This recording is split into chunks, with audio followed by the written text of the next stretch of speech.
Robert, on behalf of all of us, we extend our deepest love and are so grateful you're here this Nous morning. étendons notre amour et nous l'exprimons, ainsi qu'à toutes les personnes présentes ce soir. Depuis la dernière conférence générale, en avril dernier, j'ai souvent réfléchi à l'importance d'un nom.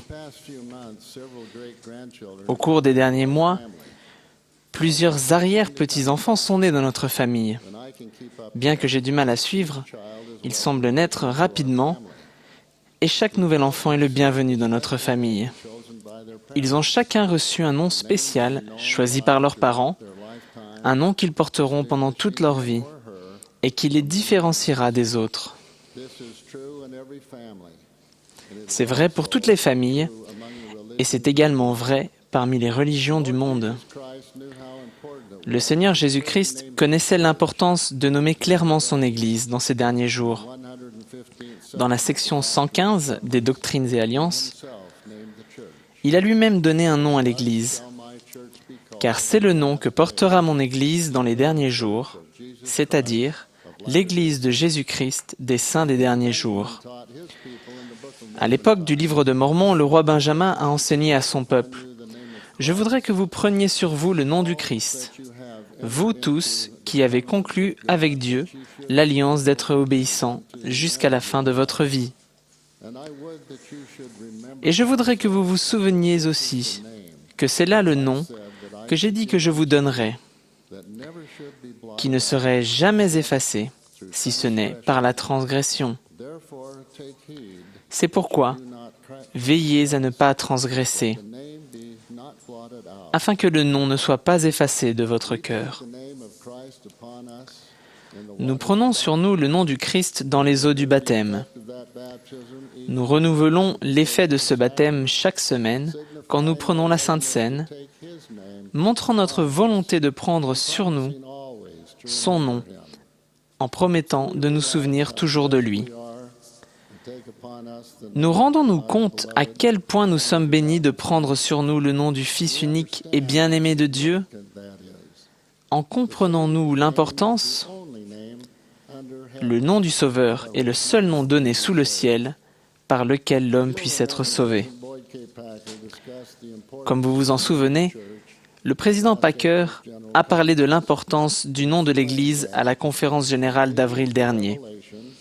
Il a expliqué qu'obéissant à la révélation, nous nous donnons le nom d'Église de Jésus-Christ des saints des derniers jours, plutôt que d'Église mormone.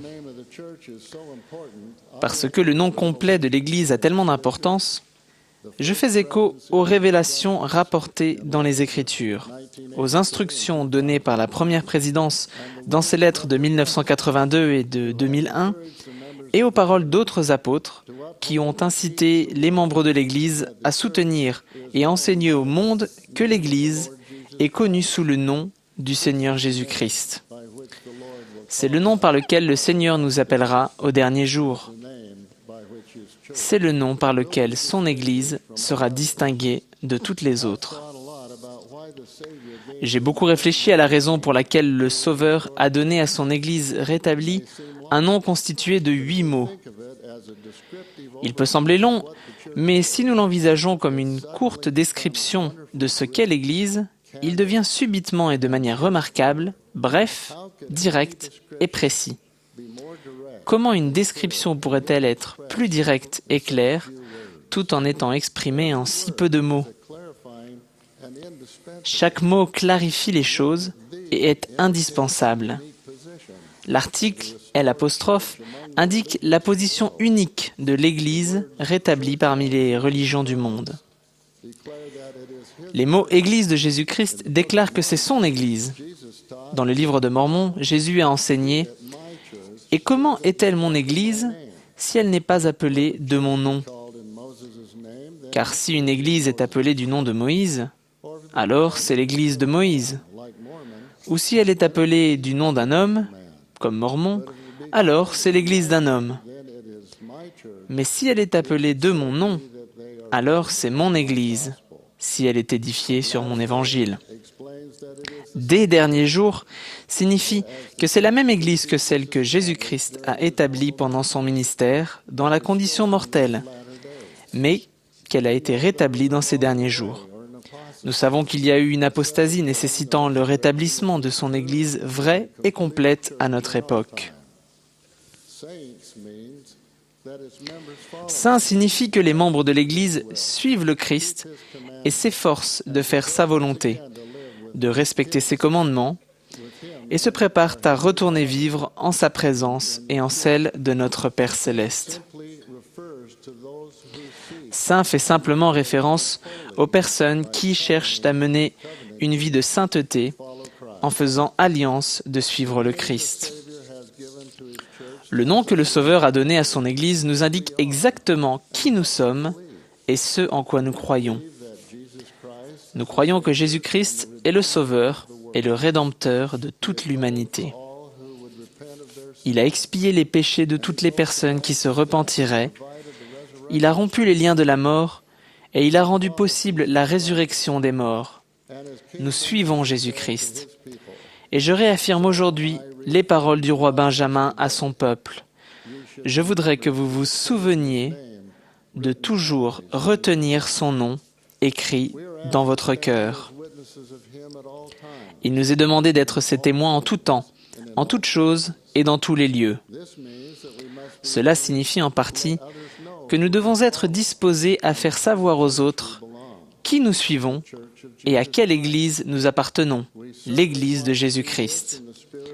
Nous voulons évidemment le faire dans un esprit d'amour et en rendant témoignage.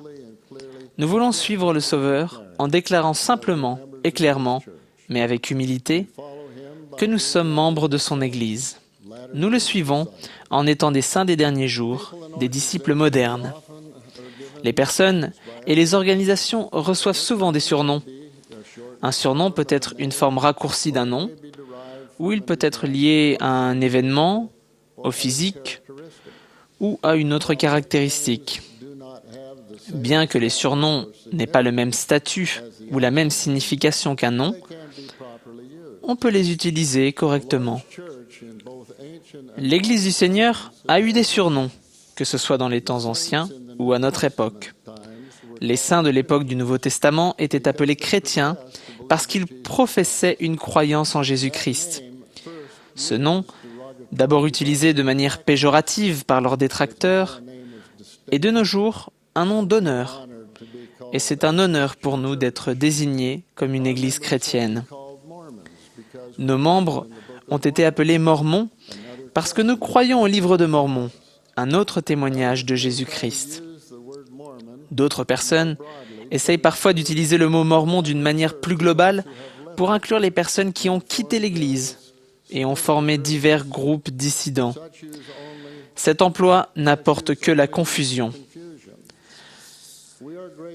Nous sommes reconnaissants des efforts des médias qui évitent d'utiliser le mot mormon d'une manière telle que le public confonde l'Église avec des polygames ou d'autres groupes fondamentalistes.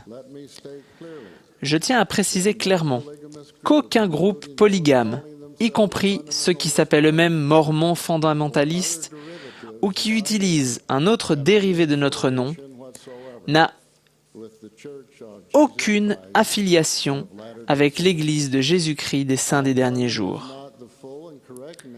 Bien que Mormon ne soit pas le nom complet et correct de l'Église, et même s'il nous a été donné à l'origine par nos détracteurs, pendant les premières années de persécution, c'est devenu un surnom acceptable lorsqu'il est appliqué aux membres et non à l'institution. Nous n'avons pas besoin de cesser d'utiliser le nom mormon quand c'est approprié, mais nous devons continuer de mettre l'accent sur le nom complet et correct de l'Église. En d'autres termes, nous devons éviter et décourager l'usage de l'expression « Église mormone ». Au cours des années, quand j'accomplissais les tâches que j'avais reçues dans le monde entier, on m'a demandé de nombreuses fois si j'appartenais à l'Église mormone. Ma réponse a été « Je suis membre de l'Église de Jésus-Christ ». Mais parce que nous croyons au livre de Mormon, dont le nom vient d'un prophète et dirigeant de l'Amérique ancienne, et qui est un autre témoignage de Jésus-Christ, on nous appelle parfois Mormons. Cette réponse a été chaque fois bien reçue, et m'a en fait donné de nombreuses occasions d'expliquer le rétablissement de la plénitude de l'Évangile en ces derniers jours. Frères et sœurs, pensez à l'impact que nous pouvons avoir en utilisant simplement dans notre réponse le nom complet de l'Église selon les instructions du Seigneur. Et si vous ne pouvez pas utiliser immédiatement le nom complet, dites au moins « J'appartiens à l'Église de Jésus-Christ » et expliquez plus tard « Des saints des derniers jours ». Certaines personnes peuvent se poser des questions concernant les sites internet tels que mormon.org, ainsi que les diverses campagnes lancées par l'Église dans les médias. Comme je l'ai dit, le fait d'appeler collectivement les membres mormons est parfois approprié. En pratique, les personnes qui ne sont pas de notre confession nous recherchent en utilisant ce terme. Mais dès qu'on va sur mormon.org, le nom correct de l'Église est expliqué sur la page d'accueil et il figure sur chaque autre page du site. Il n'est pas réaliste de s'attendre à ce que les gens tapent le nom complet de l'Église quand ils nous cherchent ou quand ils se connectent sur notre site. Ces détails pratiques continueront peut-être d'exister, mais ils ne doivent pas empêcher les membres d'utiliser le nom complet de l'Église chaque fois que c'est possible. Prenons l'habitude dans notre famille, lors de nos activités de l'Église et dans nos conversations de tous les jours, de préciser qu'Église de Jésus-Christ, des saints des derniers jours, est le nom par lequel le Seigneur lui-même veut que nous soyons connus. Un sondage récent révèle que beaucoup trop de gens ne comprennent toujours pas que mormon s'applique aux membres de notre Église. Une majorité de gens ne sont toujours pas certains que les Mormons sont chrétiens. Même quand ils lisent un article sur nos projets mains serviables à travers le monde à la suite d'ouragans, de tremblements de terre, d'inondations ou de famines, ils n'associent pas nos efforts humanitaires à notre Église en tant qu'organisation chrétienne. Il serait certainement plus facile pour eux de comprendre que nous croyons au Sauveur et que nous le suivons si nous parlons de nous en disant que nous sommes membres de l'Église de Jésus-Christ des saints des derniers jours. De cette façon, les personnes qui entendront le nom mormon associeront ce mot avec notre nom révélé et avec des personnes qui suivent Jésus-Christ. La première présidence, dans sa lettre du 23 février 2001, nous recommande « Il est de plus en plus important d'utiliser le nom révélé Église de Jésus-Christ des saints des derniers jours pour proclamer le nom du Sauveur partout dans le monde. Nous vous demandons donc, lorsque vous parlez de l'Église, d'utiliser son nom en entier chaque fois que possible. »